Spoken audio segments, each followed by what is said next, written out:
Oke, sebelumnya terima kasih teman-teman semua yang sudah hadir di acara webinar sore ini. Dan saya juga berterima kasih kepada Data Pintar yang sudah meng-invite ya dropshipaja.com dan saya hari ini untuk mengisi materi gitu ya dan sharing sama teman-teman semua. Jadi sebelumnya temanya adalah kejar momentum Ramadan dengan produk dropship. Jadi kita bakal kejar momentum ya selama Ramadan ini. Tapi nggak cuma sekedar mengejar momentum, tetapi juga mencari produk yang tepat atau hidden gem gitu ya di marketplace dengan menggunakan data yang lebih akurat. Pastinya dengan bantuan dari data pintar. Oke. Jadi hari ini saya izin memperkenalkan diri dulu lebih dalam. Saya CEO Dropship aja. Ya, nama saya Steven Anthony, saya CEO Dropship aja dan sebelumnya saya bergerak di bidang IT dan juga digital marketer. Jadi saya digital marketer itu dari 2016. Saya terjun ke dunia jualan online waktu itu dan membangun platform yang namanya adalah dropshipaja.com. Sampai akhirnya sampai tahun 2019, 2020 saya bangun beberapa brand yaitu ada Summer Sun dan juga Summer Spring. Mungkin ada yang pernah dengar kalau Summer Sun ini lebih ke parfum, kalau Summer Spring ke pengharum ruangan. Dan produk-produk ini sudah masuk sampai ke toko-toko modern trade atau retail seperti Guardian, seperti Aeon, ya kalau di Jawa Barat ada Yokia Group. Kita udah tap in ke beberapa toko-toko offline seperti itu. Oke, sekilas itu aja. Kalau dropshipaja.com itu adalah platform untuk teman-teman yang mau jualan tapi belum punya produk, bisa mulai dari dropshipping ya dengan platform dropshipaja.com. Oke. Nah, kita masuk ke inti dari webinar sore hari ini ya. Temanya tadi kita bakal cari cuan ya selama bulan Ramadan tadi. Akan datang di 2026 bulan Februari ya, Februari pertengahan. Nah, jadi kita udah harus mulai siap-siap nih. Gimana sih caranya kita bisa mendapatkan cuan yang lebih maksimal dengan modal yang minimal dengan dropshipping produk hidden gem selama bulan Ramadan. Nah, pesan dari saya itu ada beberapa hal yang kita harus perhatikan gitu ya ketika kita mau mulai jualan di bulan Ramadan. Yang pertama adalah alasannya. Kenapa sih kita kok start momentumnya ketika Ramadan gitu ya? Kenapa nggak bulan-bulan lain seperti bulan Desember, November, ketika tahun baru dan sebagainya, atau awal tahun nih kayak gini? Jawabannya adalah momentum ya. Kebetulan kalau Ramadan kita tahu potensi jualannya itu paling tinggi selama 1 tahun adalah ketika Ramadan. Khususnya produk-produk yang secara general gitu ya, eh, lebih banyak korelasinya dengan tema agama gitu ya, agama Islam selama bulan Ramadan. Jadi di sini ada potensi cuan dan memiliki produk-produk musiman yang bakal trending banget gitu ya. Serta masyarakat Indonesia pun memiliki pola belanja yang meningkat ya, lebih emosional nih selama bulan Ramadan. Alasannya kenapa? Potensi cuan ketika bulan Ramadan itu bisa kelihatan ya secara tren berdasarkan data-data yang sebelumnya nih. Kita jualan harus pakai data ya, harus ada landasannya. Jadi, menurut data dari sebuah situs, selama bulan Ramadan di 2024, transaksi itu naik sekitar 50 persenan ya. Dari platform apapun biasanya meningkat cukup jauh ya 50 persenan. Saya sendiri di 2024 tadi saya coba cross check ternyata tembus 57%. Jadi wah kalau Ramadan biar nggak ini ya biar nggak asal sebut, saya sendiri sebagai praktisi memang merasakan ketika bulan Ramadan itu adalah momentum yang sangat tepat gitu ya untuk teman-teman mau mulai jualan. Nah, selain itu, selain ada festival atau festif atau sebuah acara yang besar, biasanya kalau bulan Maret tuh siap-siap THR gitu ya. Jadi di sini juga punya potensi orang lebih impulsif karena mereka masyarakat Indonesia ini nggak merasa THR itu adalah bagian dari gaji, tetapi bagian dari bonus gitu ya. Wah, bonus nih THR cair gitu ya.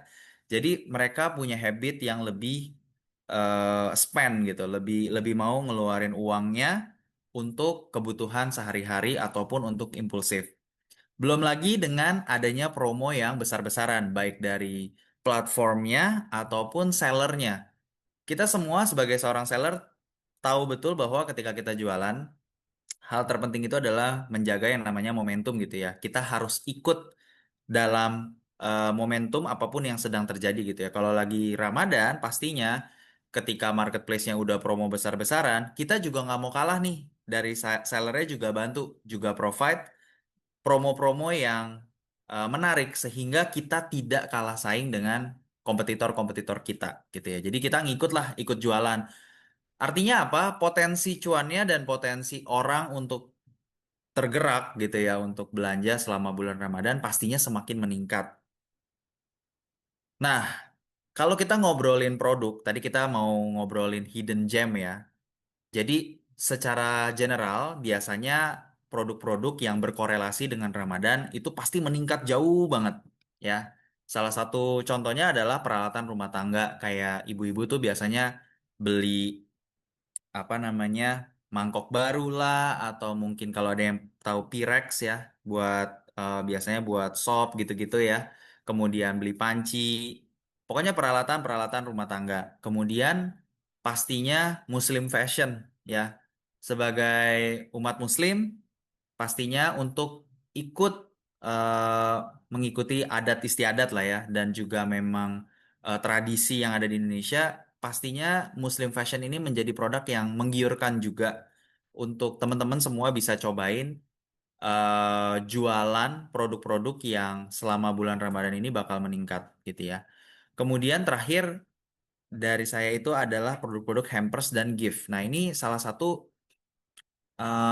momentum ya yang tidak boleh dilewatkan untuk para pengusaha atau seller atau reseller yang memang mau jualan produk hampers dan gift karena ini potensinya cukup besar. Kebetulan saya sendiri selain di dropship aja kita punya percetakan yang bisa membantu teman-teman untuk membuat hampers dan gift. Nah, di sini saya ngelihat setiap kali bulan Ramadan pasti penuh ya. Percetakan itu pasti penuh banget. Jadi eh, singkat cerita, hampers dan gift ini tidak boleh diremehkan lah gitu ya, sebagai sesuatu yang bakalan meledak di bulan Ramadan.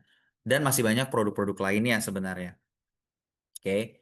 Nah, kenapa saya bilang produk-produk lain pun mengalami peningkatan penjualan selama bulan Ramadan? Jawabannya adalah karena memang polanya berubah selama bulan Ramadan. Tingkat eh, orang belanja tuh lebih sering. Pertama, alasannya adalah karena memang sedang festif atau sebuah acara yang sangat besar. Ya, di Indonesia sendiri kita ngalamin acara Ramadan ini kan cukup besar ya. Jadi lumayan dan mayoritas kan Muslim. Jadi pasti acara Ramadan itu pasti sangat terasa gitu ya. Dan yang kedua adalah gift season yang biasanya mungkin belanja untuk kebutuhan pribadi, untuk kebutuhan keluarga aja, tiba-tiba masuk di bulan Ramadan, ada silaturahmi, kita bawa buah tangan lah ya gitu kita bilangnya. Kemudian ada juga untuk kasih orang tua, saudara, keluarga. Of course, ini secara nggak langsung bisa meningkatkan daya beli gitu ya dan juga meningkatkan ketertarikan orang untuk berbelanja selama bulan Ramadan. Oke. Jadi pola belanjanya naik jauh nih ya. Makanya penjualannya tadi terbukti bisa sampai 50 persenan gitu ya. Nah, tapi selama bulan Ramadan tadi kalau kalian adalah seorang seller pemula atau mungkin dropshipper atau mungkin affiliates ya, eh, kita menemukan beberapa masalah ya. Biasanya kalau yang baru mulai bingung nih cara cari supplier barangnya gimana ya yang bisa support jualan kita selama bulan Ramadan tadi. Terus kemudian yang kedua, gimana ya cara nyari produk yang tepat untuk dijual lagi atau untuk kita jualan ke depannya gitu ya. Kemudian yang ketiga, masalah yang paling sering adalah modalnya dari mana? Ya, ini terutama yang baru banget mau mulai ketika mereka harus nyetok barang atau mungkin mereka harus apa namanya nyari modal gitu ya untuk ikutin tren selama bulan Ramadan tadi, nggak ada nih modalnya, ya. Kemudian masalah lain yang paling sering saya temuin adalah tentu saja ketika kita bahas yang namanya operasional. Nah, karena masing-masing seller gitu ya dari berbagai industri biasanya ketika Ramadan ini meningkat jauh punya banyak permasalahan operasional. Bagaimana bisa menemukan supplier yang bisa support ya stabil secara stok, secara operasional, pengiriman ya nggak kebanyakan libur juga gitu ya. Dan terakhir mungkin mungkin kalaupun teman-teman semua udah punya pikiran ya pengen nyetok barang gitu ya. Ramadan ini nanti saya kasih tips juga. Jadi banyak produk yang hanya laku kerasnya itu ketika di bulan Ramadan saja. Nah, bagaimana tuh kalau udah lewat bulan Ramadan? Pastinya masalah yang paling sering muncul adalah stok ya. Itu sering banget masalah stok numpuk kayak misalnya contoh hampers aja ya. Banyak sekali yang kepedean atau overstock dengan pemesanan hampersnya. Jadi stoknya setelah lewat dari bulan Ramadan ini udah agak susah keluarnya. Syukur-syukur kalau produknya itu tidak mudah basi gitu ya. Kayak makanan basah atau kue-kue gitu kan suka rusak ya. Jadi kita harus pintar mencari produk yang tepat. Oke, ini adalah masalah-masalah yang sering banget muncul ya. Kalau dari pengalaman saya dari 2015-16, ketemu teman-teman seller, ketemu teman-teman brand owner, ketemu supplier gitu ya. Ini adalah masalah yang sangat-sangat sering saya temuin. Nah, solusinya apa? Kalau untuk saat ini, saya sangat menyarankan teman-teman itu untuk mencari supplier yang mampu memberikan sistem dropship. Jadi eh, dropship itu mungkin sebagian orang banyak yang belum tahu, dropship adalah salah satu metode jualan di mana teman-teman nggak perlu nyetok, teman-teman jadi makelar atau agent gitu ya kita bilangnya jadi agent yang di mana teman-teman kerjasama sama supplier untuk pengiriman barang tanpa stok. Jadi modalnya minim banget ya. Kemudian yang kedua adalah mencari hidden gem produk. Nah, ini yang seru nih. Kita bakal bahas kedua-duanya. Tapi untuk kali ini sesi webinar saya akan bahas lebih dalam mengenai produk. Bagaimana sih mencari hidden gem produk selama bulan Ramadan agar penjualan kalian bisa lebih baik gitu ya daripada tanpa data atau tanpa strategi jualan yang baik. Oke. Nah, saya selalu bilang kalau sama orang itu mau jualan, pinter-pinterlah cari produk. Cari good produk karena tanpa produk yang baik gitu ya bisa sih jualan tapi sulit gitu ya. Nah, kita harus mencari good product ini dan saya punya 3 kriteria bagaimana mencari produk yang baik terutama khusus ketika bulan Ramadan gitu ya. Yang pertama adalah kita bisa lihat produk-produk yang secara historikal, secara logika dan sudah mulai bisa terlihat demand-nya itu naik ya. Demand-nya naik, baik itu bisa dilihat dari mungkin kalau lewat sosial media gitu ya, kita bisa lihat mulai trending nih. Misalnya tema beli panci, beli rantang, peralatan rumah tangga udah mulai naik. Atau yang memang high volume, ya. Bisa lihat yang volume penjualannya itu tinggi atau lagi sedang naik-naiknya. Biasanya kalau udah lagi peak moment, ditambah Ramadan gitu ya, high volume plus Ramadan itu makin gacor gitu ya. Kita bilangnya makin bagus penjualannya. Jadi kita udah bisa lihat jangan cari produk-produk atau em, ya bilangnya produk-produk lah ya, produk-produk atau toko yang baru jualan. Mereka belum siap secara toko. Nanti kita bahas ya di Good Supplier and Branding. Kemudian yang kedua, kalau bisa cari produk yang Ramadan related atau yang berhubungan dengan bulan Ramadan itu sendiri. Kayak tadi saya cerita ada produk-produk Muslim fashion gitu ya. Nah, itu menurut saya udah pasti Ramadan related dan demand-nya pasti besar. Oke. Dan yang terakhir adalah pastikan produk teman-teman itu eh, adalah produk yang secara branding ataupun secara demand ataupun secara supplier itu bagus gitu ya. Jadi kita harus mencari tahu bagaimana mencari produk yang gampang jualannya, demand-nya gede, kalau bisa udah ada supplier dan brandingnya bagus. Nah, ini adalah menurut saya harta karun gitu ya. Makanya di sini saya taruh gambar harta karun karena ini betul-betul penentu teman-teman nanti selama bulan Ramadan tuh jualannya enak atau nggak enak gitu ya. Oke. Nah, cara cari tahunya gimana sih? Sebenarnya ada beberapa cara ya untuk mencari tahu sebuah produk itu high demand atau enggak. Yang pertama adalah mencari keyword volume. Biasanya kalau teman-teman yang udah mulai jualan di Shopee ya, atau mungkin seorang pemain Google gitu ya, mungkin udah tahu nih cara nyari high demand produk adalah dengan memperhatikan yang namanya eh, volume pencarian atau keyword volume. Kalau di marketplace pasti ada nih. Kayak penjualan, misalnya saya jual pengharum gitu ya. Berapa sih kata kunci pengharum yang muncul setiap bulan? Nah, itu ada tuh data-datanya. Ya.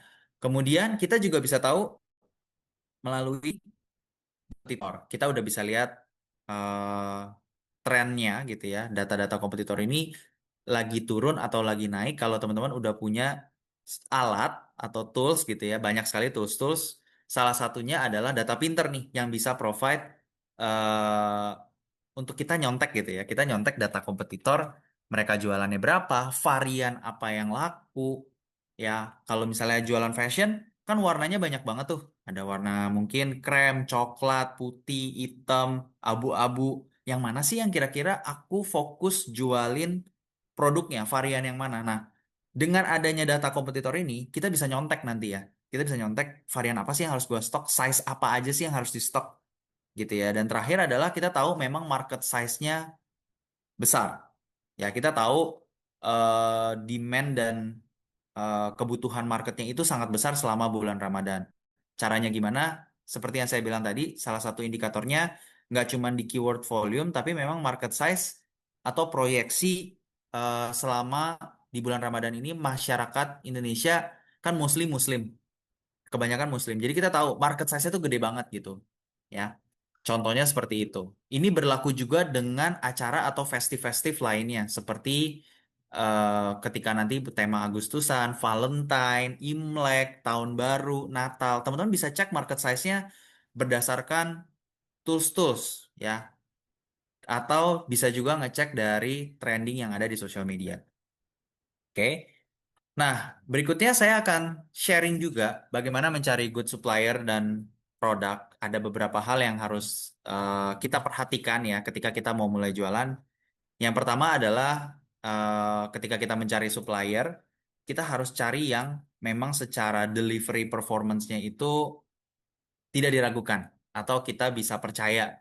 Ya, secara delivery performance tuh maksudnya gimana sih? Mereka tingkat pengirimannya lancar, ya. Cara mereka menanggapi produknya ketika bermasalah itu juga lancar. Kemudian kita bahas juga mengenai stok. Jadi delivery performance ini sebenarnya korelasinya nanti ke stok juga, teman-teman.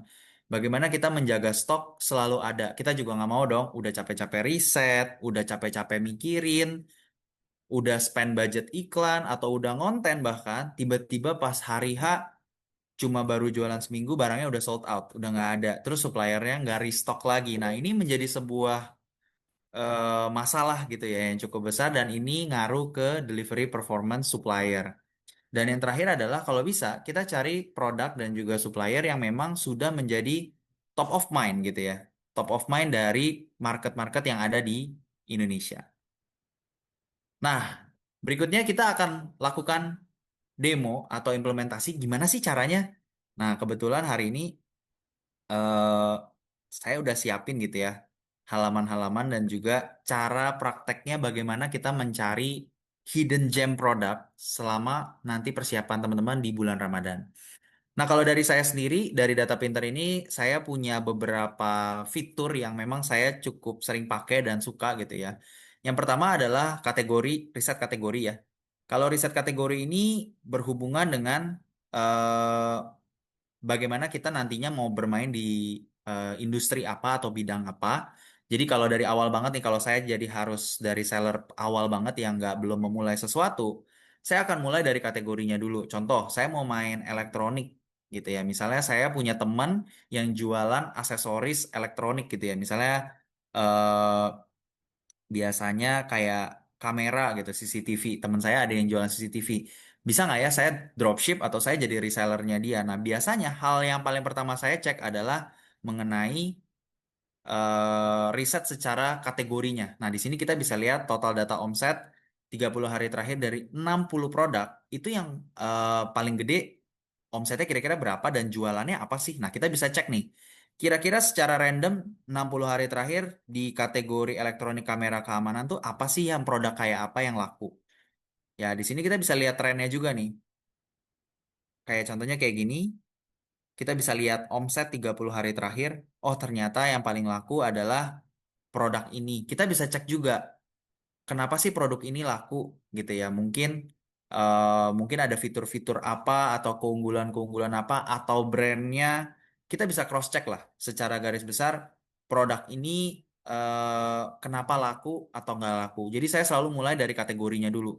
Kita mau lihat yang namanya market size gitu ya. Kalau market size-nya besar, artinya chance kita untuk tap in ke market tersebut kan juga lebih besar. Kuenya lebih besar gitu.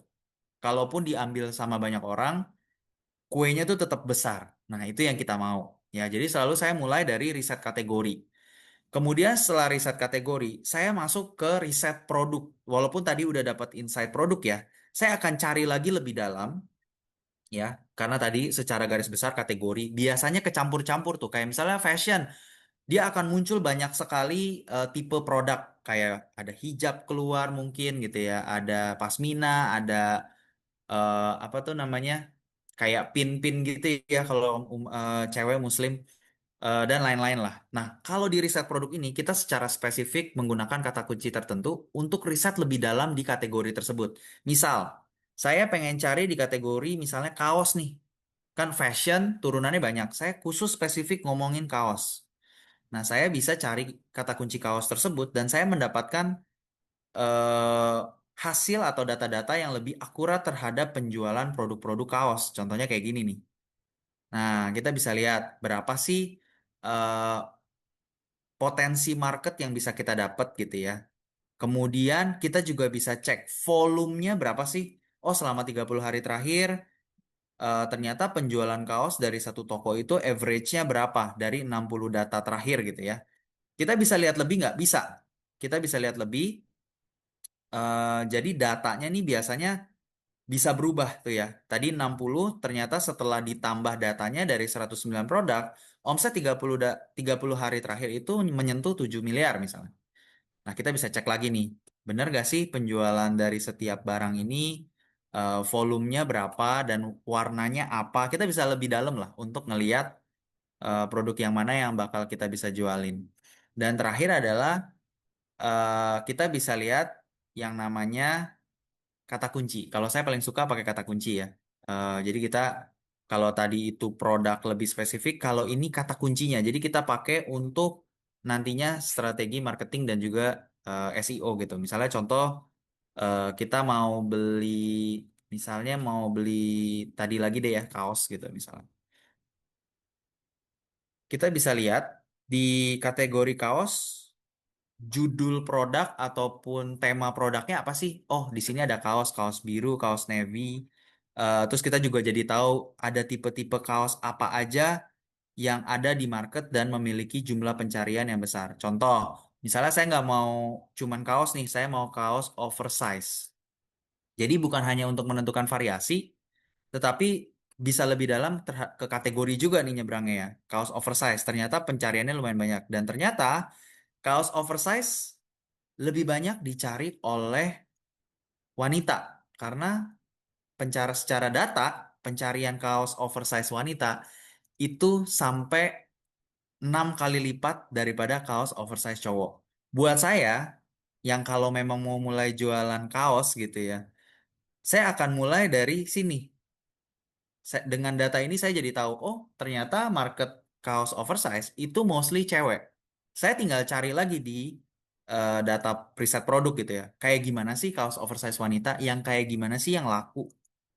Oke, jadi dengan adanya data-data seperti ini ya, kita bisa mengurangi resiko-resiko sebagai seorang pebisnis gitu ya. Kita bisa lebih aware, jangan sampai salah marketing, Kalau udah salah marketing pasti kan buang budget ya, buang budget, buang effort juga, kehilangan momentum juga gitu ya. Jadi sayang banget. Nah, dengan adanya data pinter ini, saya ngerasa kita sebagai seorang pebisnis bisa lebih berhati-hati dan juga mendapatkan peluang lebih tinggi daripada tanpa adanya data atau persiapan gitu ya teman-teman ya.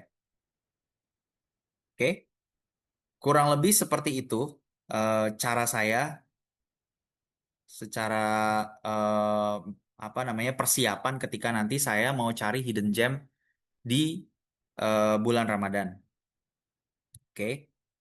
Nah, kalau teman-teman tertarik eh, biar jualannya makin yakin gitu ya, dan pastinya kita juga semakin pinter jualannya, kita harus cobain pakai aplikasi data pinter gitu ya. Kalau teman-teman ada yang mau, bisa coba klik link di sini.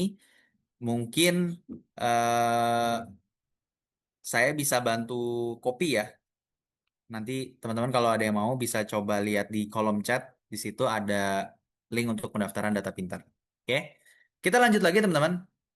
Jadi dari tadi kita udah bahas produk, supplier, tapi belum bahas yang namanya dropshippingnya gitu ya. Saya mau jualan dengan modal yang sangat terbatas. Kira-kira gimana ya cara saya bisa memulai dengan metode dropshipping ini. Jadi untuk sekilas saja teman-teman, proses kerja atau proses flow dropshipping itu seperti ini. Jadi yang pertama adalah pastinya kita riset dulu ya teman-teman ya. Kita riset mau jualan apa, mau kategori apa, termasuk supplier. Kemudian setelah itu kita bisa kontak suppliernya untuk menanyakan informasi-informasi penting seperti product knowledge yang dibutuhkan untuk kita mulai jualan, terms and condition dari supplier terhadap pembayaran, terhadap kegiatan operasional, delivery.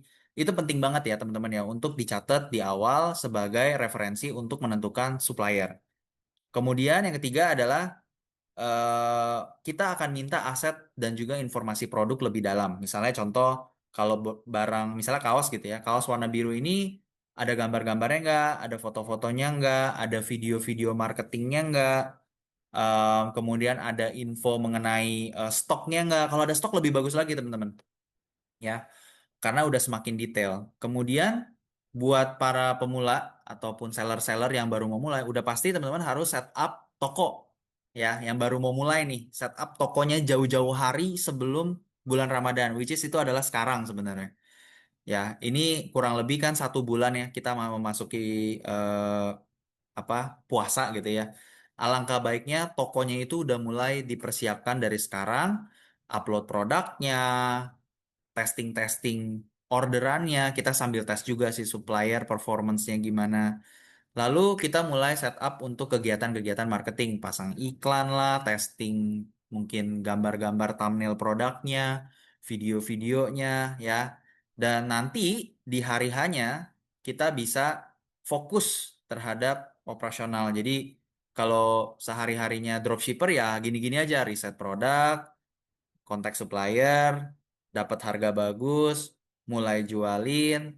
Habis itu kita jaga kegiatan ini di operasional, day to day-nya, kirim resi, eh, ngechat customer, ngebalesin segala macam lah ya kegiatan-kegiatan operasional. Nah ini kurang lebih flow dropshipping tuh seperti ini. Jadi teman-teman nggak perlu pusing ngurusin stok, nggak perlu pusing ngurusin pengiriman gitu ya. Harus punya karyawan untuk masuk ke kantor untuk nyiapin barang apa segala macam itu udah nggak perlu. Karena kita udah lempar ke supplier atau kita dengan cara dropshipping gitu ya. Nah, ada beberapa tips juga dari saya eh do and don't selama ketika kita jualan di bulan Ramadan. Ya, yang pertama adalah tips yang harus teman-teman persiapkan adalah timeline. Seperti yang saya cerita tadi, ini udah tinggal 1 bulan sebelum kita masuk ke puasa gitu ya.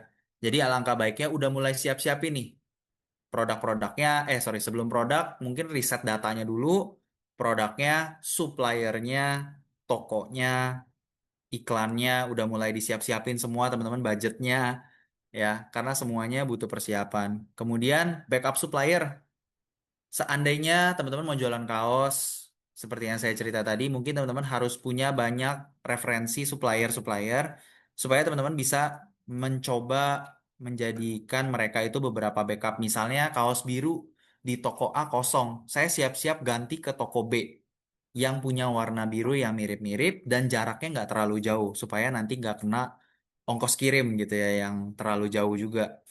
Kemudian teman-teman juga pastikan komunikasi dengan supplier itu cukup jelas dan efektif. Jangan sampai pas udah mulai jualan ternyata suppliernya kurang oke gitu ya, nggak punya layanan customer service, tidak memberikan misalnya apa ya, retur kayak gitu ya, kebijakan retur atau refundnya seperti apa. Jadi komunikasinya itu pastikan jelas dulu deh ya ketika teman-teman mau mulai jualan. Kemudian yang terakhir adalah kalau bisa cari produk yang bahkan setelah Lebaran itu teman-teman bisa jaga tokonya. Pastinya kita nggak mau jualan pas Lebaran doang ya. Kita juga mau kalau bisa jualan terus lah, dapat omset terus, dapat income terus gitu ya. Maka carilah produk post Lebaran friendly ya. Termasuk produk-produk yang tadi saya cerita kayak produk-produk kue, kue-kue basah gitu ya terutama itu hati-hati sekali karena biasanya after Lebaran gitu ya ada potensi produk rusak dan sebagainya ya. Nah, apa yang kira-kira jangan dilakukan ya atau tips apa yang harus dihindari ketika teman-teman mau jualan di bulan Ramadan nanti? Yang pertama tadi produk time sensitive, lewat dari Lebaran udah susah jualannya. Kayak contoh dulu selain kue ya, mungkin buah kurma. Buah kurma itu salah satu buah yang sebenarnya cukup menarik, teman-teman. Jualan selama bulan Ramadan itu tontonan, bahkan supplier saya dulu itu cerita omset satu tahunnya itu dan margin satu tahunnya itu di cover semuanya ketika hanya bulan Ramadan.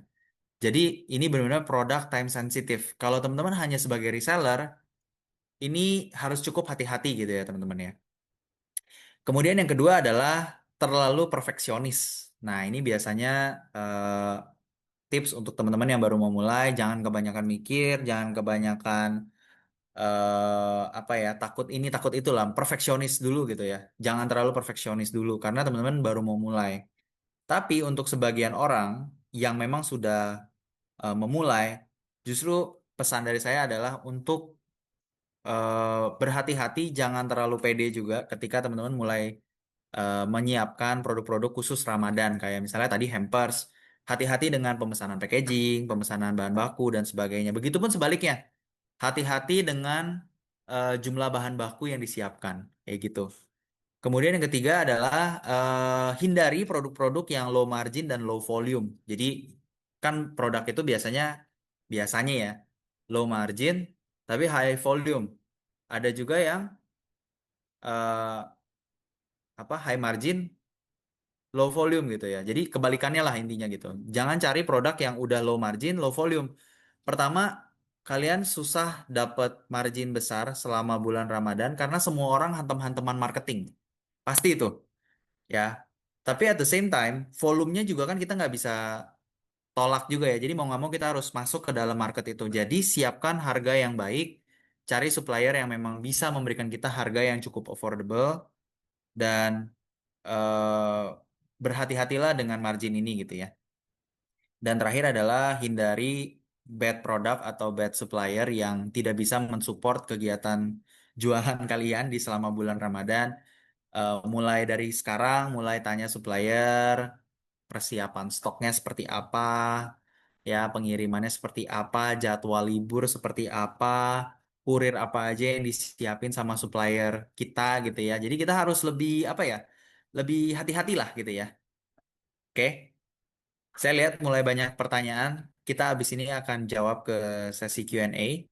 Dan ini terakhir tips saja dari saya untuk strategi jualan ala dropshipaja.com. Buat teman-teman yang mungkin tertarik nantinya dengan dropshipaja.com, kita itu ketika ngomongin strategi jualan, pastinya adalah dari produk ya. Saya selalu tekankan produk sekali lagi. Kemudian pastikan toko itu dari sekarang udah mulai disiapin, belajar cara marketinginnya gimana kalau ada yang belum bisa ngiklan, belajar cara ngiklan, belajar cara mengoptimasi produk-produknya supaya lebih direkomendasikan sama si platform.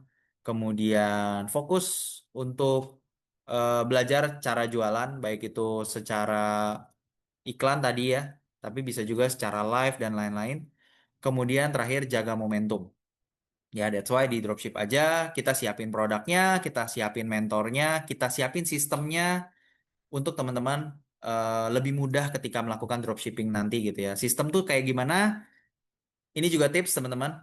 Cari supplier yang bisa support resi otomatis teman-teman. Ya, jadi kalau misalnya kita dapat orderan dari marketplace, kita udah nggak perlu repot-repot ya copy paste produk, eh sorry pesanannya dan masukin orderannya itu melalui WhatsApp takutnya kelewat, ya sistem pembayarannya nggak jelas. Tapi dengan adanya platform seperti dropshipaja.com, kita menyediakan sistem end-to-end, mulai dari resi, sistem pembayaran, tracking ordernya, itu semua kita siapin dengan baik. Oke? Nah, ini terakhir, mungkin teman-teman juga ada yang tertarik untuk segera join ke dropshipaja.com. Ya, buat teman-teman yang mau jualan tapi belum punya produk, dropship aja di dropshipaja.com. Kita siap bantu supply barang-barangnya. Kita menyiapkan produk-produk parfum, pengharum, sampai ke produk-produk kaos dan juga percetakan. Oke, bisa klik linknya di sini. Saya share juga ya di kolom chat. Mungkin itu aja. Terima kasih atas waktunya. Semoga apa yang saya sampaikan bisa bermanfaat. Sekali lagi saya ucapkan terima kasih untuk teman-teman semua dan juga Data Pinter yang sudah memberikan saya ruang dan waktu untuk sharing siang hari ini. Terima kasih.